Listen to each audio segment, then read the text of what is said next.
កូរ៉េខាងជើងចោទអាមេរិកនិងប្រចាំប្រទេសថាជាអ្នកនៅពីក្រោយការរស់ឡើងវិញនៃពួកណាស៊ី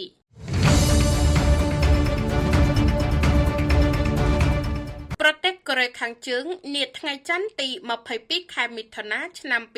2026នេះបានចេញមុខថ្កោលទោសសហរដ្ឋអាមេរិកនិងបណ្ដាប្រទេសលោកខាងលិចផ្សេងទៀតយ៉ាងធ្ងន់ធ្ងរដោយចោទប្រកាន់ថាប្រទេសទាំងនោះកំពុងតែញុះញង់និងបង្កើនការព្រួយបារម្ភដល់ពិភពលោកជុំវិញការរស់ឡើងវិញនៃរបបណាស៊ីការចេញមុខរិះគន់ចំបែបនេះបានធ្វើឡើងចំថ្ងៃខួបនៃការឈ្លានពានរបស់អាល្លឺម៉ង់ណាស៊ីទៅលើអតីតសហភាពសូវៀតតាមរយៈអត្ថបទមួយដែលចុះផ្សាយដោយទីភ្នាក់ងារព័ត៌មានកូរ៉េខាងជើង KCNA ទីក្រុងព្យុងយ៉ាងបានអះអាងថាកងកម្លាំងណាស៊ីសម័យទំនើបបាននឹងកំពុងលេចរូបរាងឡើងវិញដែលវាកំពុងតែបង្កជាក្តីបារម្ភយ៉ាងខ្លាំងនិងក្លាយជាការគំរាមកំហែងយ៉ាងធ្ងន់ដល់អនាគតរបស់មនុស្សជាតិសារព័ត៌មានដដែលនេះបានសង្កត់ធ្ងន់ថាគ្រោះថ្នាក់នៃរបបណាស៊ីថ្មីនេះកំពុងតែស្ដែងឡើងយ៉ាងច្បាស់តាមរយៈស្ថានភាពបច្ចុប្បន្ននៅក្នុងទីក្រុងអ៊ុយក្រែនកូរ៉េខាងជើងបានបន្ថែមទៀតថាបញ្ហានេះមិនអាចកាត់ផ្តាច់ចេញពីល្បិចកលរបស់សហរដ្ឋអាមេរិកនិងប្រចាំប្រទេស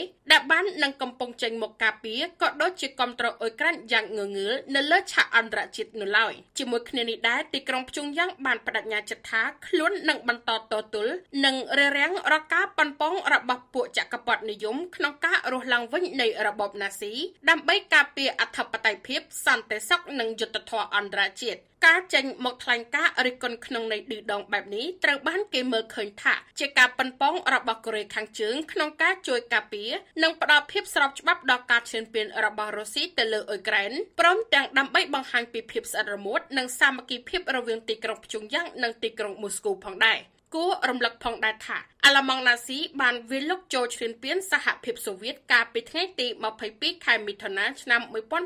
1941នៅក្នុងអំឡុងសង្គ្រាមលោកលើកទី2នោះទាហាននិងប្រជាជនស៊ីវិលរបស់សហភាពសូវៀតប្រមាណ27លាននាក់បានបាត់បង់ជីវិតហើយបច្ចុប្បន្នប្រទេសរុស្ស៊ីតែងតែប្រារព្ធទិវានេះឡើងជារៀងរាល់ឆ្នាំដើម្បីជាការចងចាំនិងគោរពវិញ្ញាណក្ខន្ធអ្នកដែលបានពលីជីវិត